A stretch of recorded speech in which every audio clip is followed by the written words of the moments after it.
आज माझी आजत सासरे म्हणजे आमचे बापू यांची 9वी पुण्यतिथी. शिस्तप्रिय स्वभाव, मनात अपार शांती, मुखात सदैव हरिनाम आणि मनात विठ्ठल. माळकरी म्हणून अखंड भक्तीचा मार्ग दाखवणारे आमचे बापू, तुमची आठवण सदैव हृदयात राहील. शिस्त, भक्ती आणि हरिनाम यांचा संगम म्हणजे आमचे बापू, विठ्ठलाचे निस्सीम भक्त, खरे माळकरी. आज त्यांच्या 9व्या पुण्यतिथीला विनम्र अभिवादन. आज आमची पाटील फॅमिली मिळून बापूंची आमच्या 9वी पुण्यतिथी साजरी करणार आहोत. त्यासाठीच ही आवराआवरी सगळी घरातल्यांची चाललेली आहे. मी इथं भाजी चिरते, ज्योतिताई, आई, काकी, माई, आमचे हे जीवन भाऊजी सगळे आम्ही एकत्र तयारी करायलो आहे, चिराचिरी करून द्यायलो आहे संध्याकाळच्या आमच्या कार्यक्रमासाठी.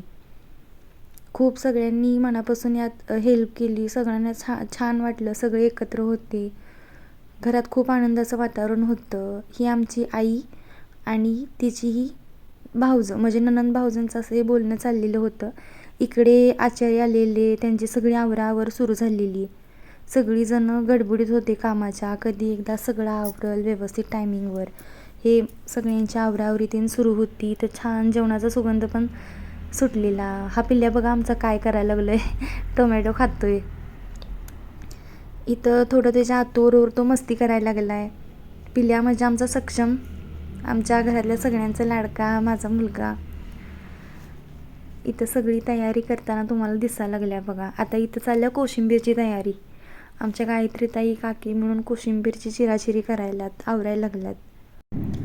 बापूंची छान अशी पूजा झालेली आहे आणि आमच्या घरातली कसं कसं काय बोलतायत बापूंच्या विषयी ते तुम्हाला आता बघायला मिळेलच इथून पुढे. आई, बापू कसं होतं आपलं?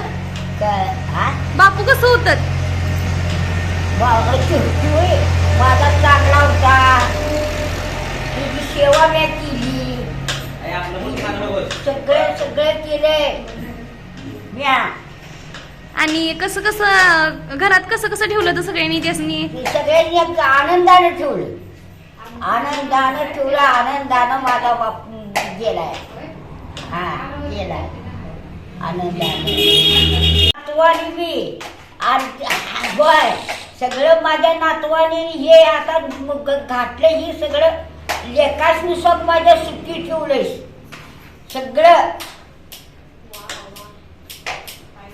जे रामकृष्ण हरी, आमचं वडील मार्कळे पंथात नसल्यामुळे आम्हाला सुद्धा तिने माळा घातल्या, चांगल्या मार्गाला लावल्या. हे आहेत आमचे अण्णा आणि ही देवघर म्हणजे अण्णांची एकदम खास अशी जागा आहे आणि तिथंच बसून ते आपल्या बापूंच्या बद्दल आपल्याला सांगणार आहेत. रामकृष्ण हरी, माझ्या वडिलाची मिराशी देवा तुझी चरण सेवा पांडुरंगा हा ठेवा आमच्या वडिलांनी पूर्वीपासूनच घालून दिलेला आहे.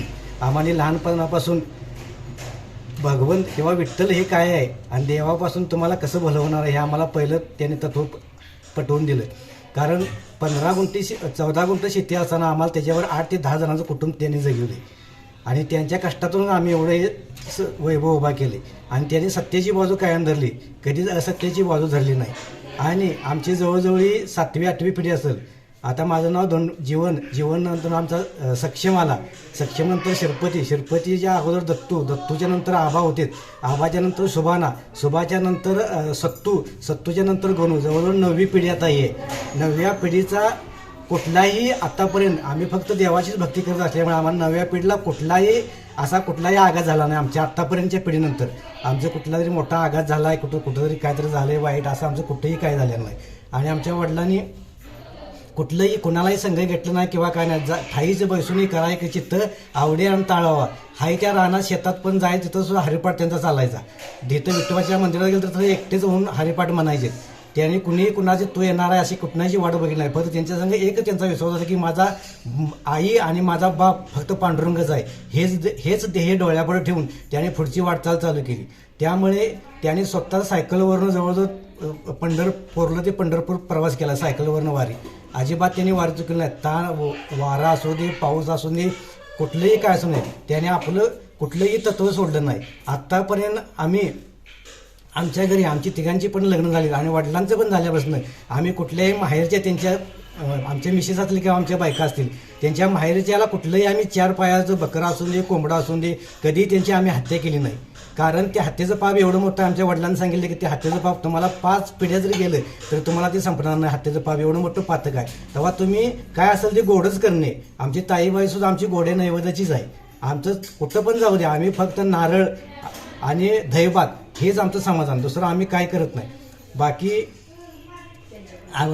एवढं त्यांचं आम्हाला पुण्य लाभलं आहे की आम्हाला सगळ्यांची भरभराट झाली आहे. आणि प्रत्येक आता जवळजवळ 5वी पिढी असेल आम्ही सगळ्यांची माळा आमच्या पाळण्यात माळा. आता आमचं शेवटचं सक्षमसुद्धा आमचा नातू माझा आता त्यालासुद्धा आम्ही पाळण्यात माळा घालणार. आमच्या जीवनला माझ्या वडिलांनी पाळण्यात घातली. माझा पुतणी अक्षय त्यालासुद्धा पाळण्यात घातली. माझा चुलत भाऊ नाना मुन्ना त्यालासुद्धा पाळण्यात घातली. माझा भाऊ चंद्रकांत थोरला त्यालासुद्धा माळ घातली आहे. आम्ही सगळेच मारकळे.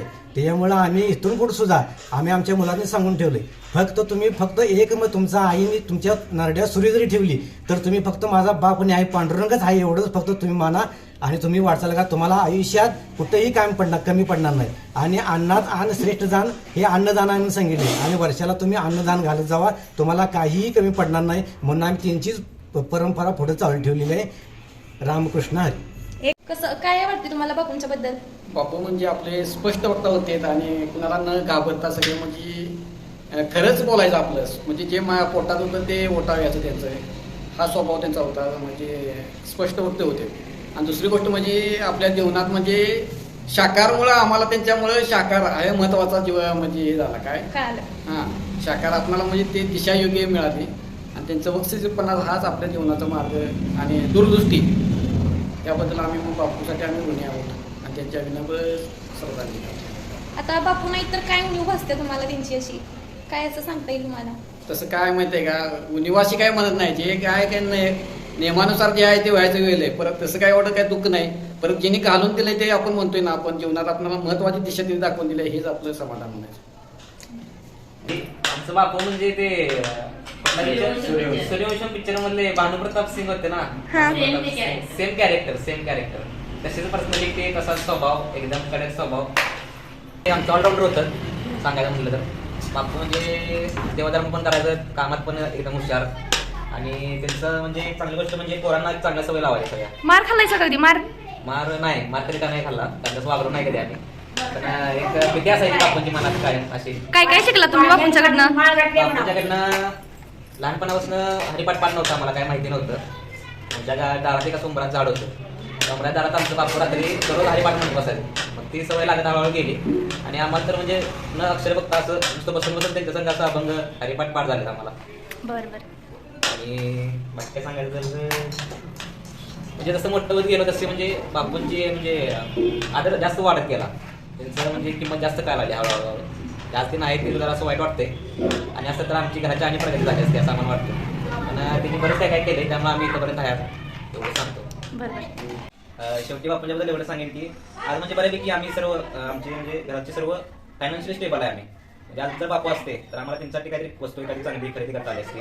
तेव्हा आम्ही कॅपेबल आहे. आता ते काही करता आलं नाही, पण भविष्यात आम्ही चांगलं वागून कुटुंब एकत्रित राहून त्यांना आदरांजली वाहू शकतो. बापू हे आमचे चुलते. त्यांनी आमच्यामध्ये सगळ्यांना म्हणजे मारकळी आमच्या घरात आमच्या इथं शिस्त लावून सगळ्यांना पाळण्यातच माळा घातल्या. आणि तेच आम्ही आता त्यांचा वारसा पुढे चालवतो. असे आमचे बापू सगळ्यांची त्यांना भीती होती, आदरयुक्त भीती.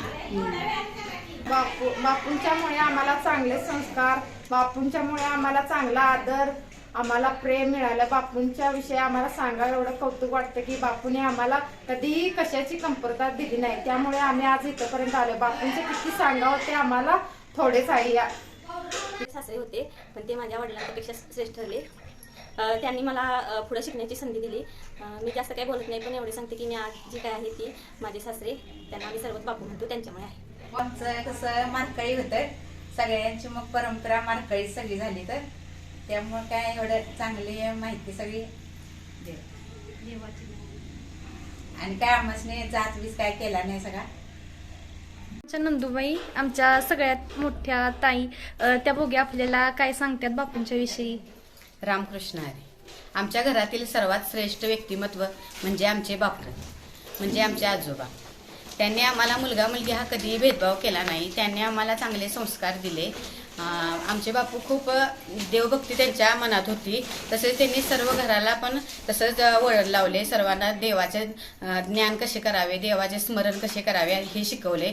आणि त्यातूनच आम्हाला म्हणजे आम्ही सर्व सुखी समाधानी राहिलो. आणि आम्ही तसेच देवाच्या नादात म्हणजे रामकृष्ण हरी पांडुरंग याच्या भक्तीतच आम्ही रमलो.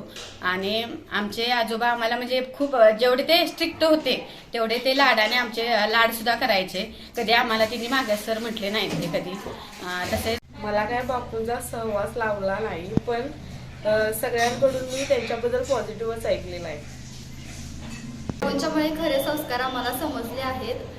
बापू म्हणजे माझे आजोबा, त्याच्यामुळं आम्हाला एक चांगले संस्कार आम्ही घडलो बापूंच्यामुळं. आम्हाला बापूंनी संपूर्णमध्ये देवाचं जे काय असेल ते बापूंच्यामुळं आम्हाला मिळालेलं आहे. देवाची सेवा करणं, चांगले संस्कार बापूंनी आमच्यावरती घडवले आहेत. आणि बापूंच्या बद्दल एक कुतूहल आम्हाला नेहमीच होतं, ते म्हणजे ते कधीही शाळेला न जाता सुद्धा त्यांना लिहिता वाचता असं यायचं की आम्ही त्यांच्याकडे बघून असं अचंबित झालेलो की न शाळा शिकता पण ते इतकं कसं काय वाचू शकतात आणि लिहू शकतात. त्यांना वाचनाची खूप आवड होती. मला आठवते की त्यांना देवाधर्माचा खूप नाद होता. त्यांनी मला वाटतं एक सुद्धा ग्रंथ सोडला नसेल की जे त्यांना माहिती नसेल. आणि न लिहिता वाचता म्हणजे शाळेला न जाता सुद्धा त्यांना इतकं लिहायला वाचायला यायचं की ते बघून आम्हाला नेहमीच कुतूहल होतं की कसं काय असं होऊ शकतं ते. नमस्कार. आज आमच्या आजोबांचे वर्षरात ते आज आमच्यात नाही आहेत, पण त्यांची शिकवण, त्यांचे संस्कार आजही आमच्यात जिवंत आहेत. माझे आजोबा वारकरी संप्रदायाचे होते. त्यांनी सर्व भावांना लहानपणीच पाळण्यामध्येच माळा घातल्या व लहानपणीच ते आम्हाला भजन घरात शिकायचो आम्ही. मी या घरची नाचून आणि मी कधी बापूंना भेटलो नाही आतापर्यंत. म्हणजे त्या गोष्टीची जरा मला खंत वाटत्या.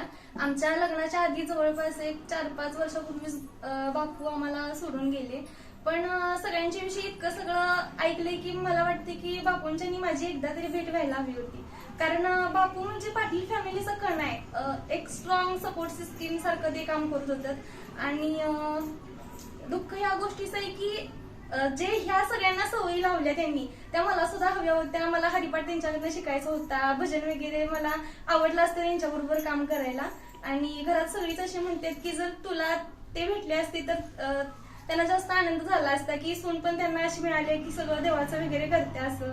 आणि मी एकच गोष्ट या सगळ्यांच्याकडनं मला असं शिकायला मिळते की जर तुम्ही बापूंच्या सारखं विचार करायला जरी शिकला असा तर तुम्हाला आयुष्यात जगणं सोपं होऊन जाईल असं मला वाटते. आणि हे कुटुंब वारकरी संप्रदायाचं आहे, त्याच्यामुळं माझ्या मिस्टरांची पण माळ आहे आणि माझ्या मुलाला पण मला माळ घालायची आणि त्याला पण पूर्ण प्रॉपर मला असंच ट्रेन करायचं आहे. आणि मला जास्त युवा तुमच्या कारण आम्हाला ह्यो मार्ग सापडला आहे. आणि आम्ही दोघा नवरा बायकोनं तुमचं बघून हे सगळं आम्ही माळ घालून त्यानं रामकृष्ण हरी. आमचे बापू 14 वर्ष झाले तेव्हा मी खूप लहान होते आणि मला एवढे मात्र आठवते की बापू आमचे खूप लाड करायचे. दारात आमच्या मांडव घातला आणि संध्याकाळीच कार्यक्रम असल्यामुळे आमचे हे आणि भाऊजी दोघे मिळून लाईट सिस्टीम जोडायला लागलात. त्यानंतर सगळ्यांनी टेबल खुर्च्या वगैरे सगळ्या मांडून घेतल्या नंतरच्या कार्यक्रमासाठी. थोड्या वेळाने जेवणासाठी पंक्तीसुद्धा पडल्या. इथे पुऱ्या करायचं सुरू आहे गरम गरम. आणि सगळे छान पोटभर जेवले. सगळ्यांना जेवण खूप आवडलं. खूप छान जेवण झालं होतं. सगळ्यांनी रिप्लाय दिला. आणि दारात मांडवातसुद्धा आणि घरात दोन्हीकडे पंक्ती पडत होत्या. कारण आम्हाला हे लवकर आवरायचं होतं. कारण भजनाचा आवाज कानावर येत होता आणि इतकं छान भजन होतं की आम्हाला एकाच गोष्टीची प्रतीक्षा होती की भजनानंतर होणारी आरती. खूप छान भजनानंतरची आरती असत्या.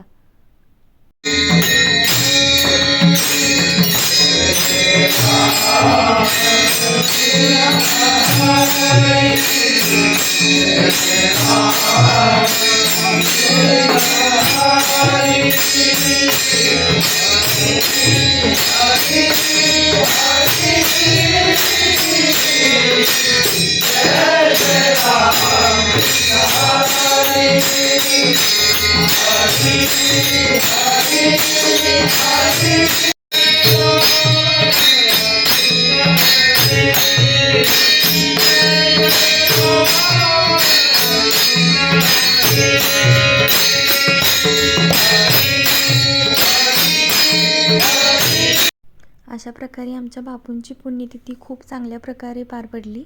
आणि व्हिडिओ आवडला असेल तर लाईक करा, शेअर करा आणि सबस्क्राईब करा.